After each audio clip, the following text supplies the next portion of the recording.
بسا اوقات بہت سی محنتوں کا نتیجہ انسان دیکھتا ہے کہ ضائع چلا گیا. میں نے 10 سال محنت کی، حاصل کوئی نہیں نکلا. یہ ثمرات کیا ہے؟ محنتوں کے ثمرات کا ضیاع.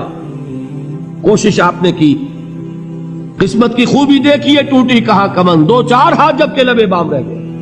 Be prepared. ایک شاعر کے یہ اشعار ہیں، وہ کمیونسٹ تھا، میں نام بھی نہیں لیتا، لیکن یہ کہ یہ اسی انقلابی، چونکہ ان کا بھی ایک انقلابی نظریہ ہے، انقلابی عمل میں یہ سارے مراحل آتے ہیں. کوئی سیٹ بیک آیا فرض کیجئے، کوئی ناکامی ہو گئی، تو اپنے ساتھیوں کو دل بندھانے کے لیے یہ فصل امیدوں کی ہمدم اس بار بھی غارت جائے گی، سب محنت صبحوں شاموں کی اب کے بھی اکارت جائے گی. میرے نبی کے ثمرات کا جو لفظ یہاں آیا ہے، وَنَقْصٍ مِّنَ الْأَمْوَالِ وَالْأَنفُسِ وَالثَّمَرَاتِ، سب محنت صبحوں شاموں کی اب کے بھی اکارت جائے گی. دھرتی کے کونوں کھدروں میں پھر اپنے لہو کی کھاد بھرو، پھر مٹی سینچو اشکوں سے، پھر اگلی رت کی فکر کرو، پھر اگلی رت کی فکر کرو، جب پھر ایک بار اجڑنا ہے. ایک فصل پکی تو بھر پایا، تب تک تو یہی کچھ کرنا ہے. ایک مقصد ہے سامنے، انقلاب برپا کرنا ہے. ایک کوشش ناکام ہو جائے کوئی پرواہ نہیں، نیکسٹ.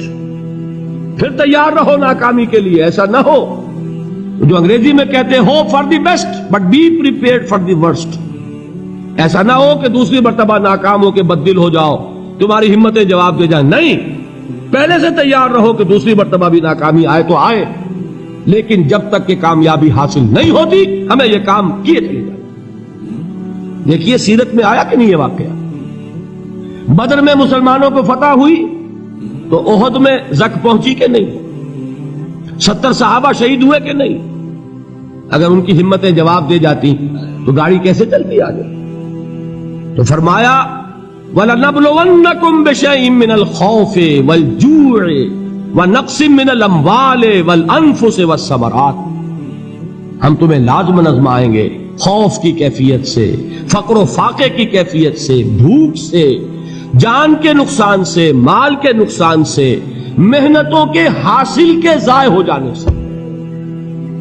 وَبَشِّرِ الصَّابِرِينَ، اور اے نبی بشارت دیجئے صبر کرنے والوں کو.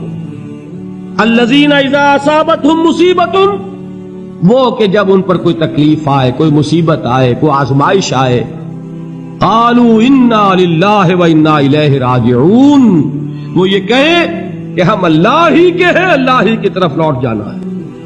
یہ وہی انداز ہے جو میں نے فارسی کا شعر سنایا تھا آپ کو کہ سرے تسلیم خم ہے جو مزاج یار میں آئے.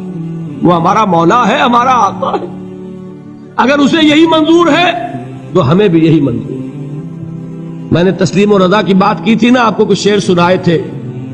ایک شعر اور سنیے، اور یہ کس کا ہے؟ محمد علی جوہر کا. ایک مرتبہ جیل گئے، ان کی ایک بیٹی جوان بیمار ہوئی، فوت ہو گئی. باہر چھوڑا انگریز نے، جاؤ بھائی دفن کر دو بیٹی کو. دوسری مرتبہ جیل گئے، دوسری جوان بیٹی اسی مرض میں مبتلا ہوئی. اب یہ جیل میں ہے، خبر پہنچی کہ دوسری بیٹی کے اوپر بھی اسی مرض کا حملہ ہوا ہے. ایک نظم لکھی ہے جس کا آخری شعر یہ ہے، تیری صحت ہمیں منظور ہے لیکن اس کو نہیں منظور تو پھر ہم کو بھی منظور نہیں. یہ ہے، جب تک یہ کیفیت نہ ہو اس میدان میں آدمی ثابت قدم نہیں رہ سکتا کہ میرے رب کو اگر یہ منظور ہے تو یہی مجھے منظور ہے، اور تیری صحت ہمیں چاہیے تو ضرور، لیکن ہمارے رب کو منظور نہیں تو ہمیں بھی منظور. راضی برضائے رب. وَبَشِّرِ الصَّابِرِينَ الَّذِينَ إِذَا أَصَابَتْهُمْ مُصِيبَةٌ قَالُوا إِنَّا لِلَّهِ وَإِنَّا إِلَيْهِ رَاجِعُونَ. نہ شود نصیب دشمن کے شود ہلاک تیغت، سرے دوستاں سلامت کے تو خنجر آزمائی. اولئک علیہم صلوات من ربہم ورحمہ، یہی ہے وہ لوگ جن پر ان کے رب کی طرف سے عنایتیں ہیں اور رحمتیں ہیں. وَأُولَٰئِكَ هُمُ الْمُهْتَدُونَ، اور یہی ہے وہ لوگ جو کامیاب ہونے والے ہیں، ہدایت پانے والے، ہدایت یافتہ. اسی سورہ بقرہ میں ذرا آگے چل کر، یہ تو ہے 20واں رکوع، 19واں رکوع. 21ویں رکوع کی پہلی آیت ہے لیس البر ان تولوا وجوہکم قبل المشرق والمغرب ولکن البر من آمن باللہ والیوم الآخر والملائکۃ والکتاب والنبیین وآتى المال على حبه ذوي القربى واليتامى والمساكين وابن السبيل والسائلين وفي الرقاب وأقام الصلاة وآتى الزكاة والموفون بعهدهم إذا عاهدوا والصابرين في البأساء والضراء وحين البأس.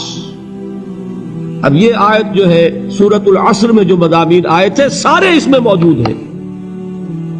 وہاں ایمان کا لفظ آیا, یہاں 5 ایمانیات کی تفصیل آ گئی, اعمال کی تفصیل آئی, اور آخری بات وہاں کیا ہے وَتَوَاصَوْا بِالصَّبْرِ, اور یہاں کیا ہے وَالصَّابِرِينَ فِي الْبَأْسَاءِ وَالضَّرَّاءِ وَحِينَ الْبَأْسِ, اور صبر کرنے والے. اصل نیکی ان کی ہے جو صبر کریں. کس میں؟ جنگ کے وقت. ذرائے بأسائے, بأسا کہتے ہیں فقر اور فاقہ. واحد آئے گا باس تو اس کے معنی جنگ, اور باسا جمع میں آئے گا تو فاقہ فقر بھوک, اور ذرائے جسمانی تکلیف ضرر, جسمانی تکلیفوں میں صبر کرنے والے, فقر اور فاقے میں صبر کرنے والے, اور جنگ کے وقت صبر کرنے والے. اولئک الذین صدقوا واولئک هم المتقون, یہ ہیں وہ لوگ جو صبر کرنے والے ہیں, یہ ہیں جو سچے ہیں, جو اپنے دعوے میں نیکی کے اور ایمان کے صادق ہیں, اور یہی وہ لوگ ہیں جو متقی. اگلی سورت ہے سورہ آل عمران, اس میں 2 لفظ آئے ہیں آخری آیت یا ایھا الذین آمنوا اصبروا وصابروا ورابطوا واتقوا اللہ لعلکم تفلحون. دیکھیے یہاں صبر اور صابر جو تعلق جہد اور جہاد کا ہے وہی ہے صبر اور مصابرت. صبر ایک طرفہ عمل ہے, آپ جھیل رہے ہیں, برداشت کر رہے ہیں.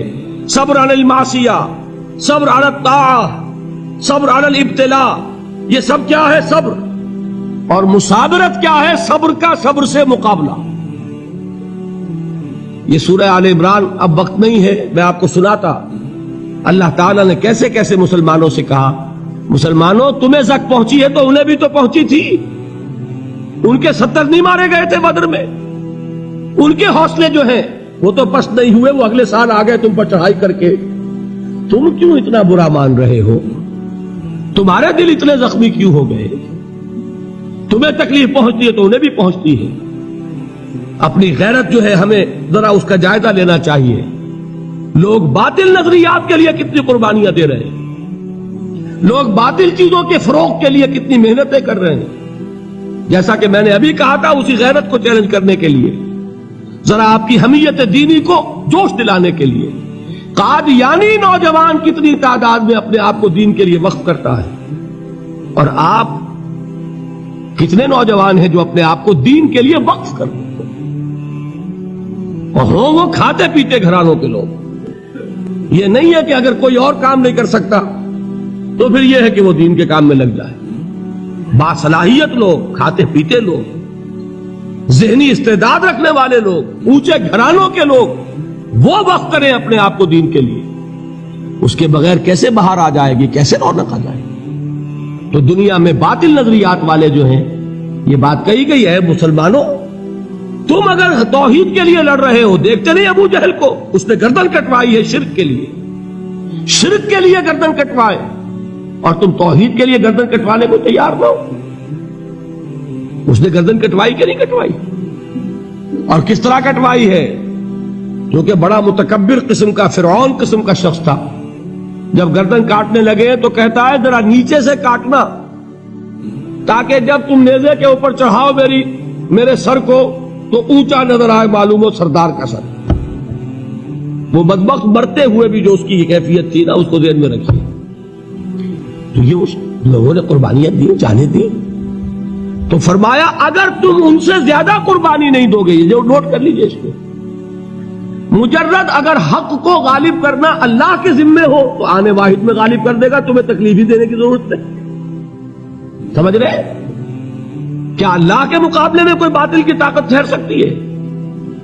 یہ تمہارے ایمان کا امتحان ہے، یہ تمہارے خلوص کی آزمائش ہے، یہ تمہارے امتحان کا ثبوت درکار ہے کہ اللہ تعالیٰ دیکھنا چاہتا ہے تم اس کے لیے اپنی جانیں قربان کرنے کو تیار ہو کہ نہیں، تم اس کے لیے تن من دن لگانے کو تیار ہو کہ نہیں۔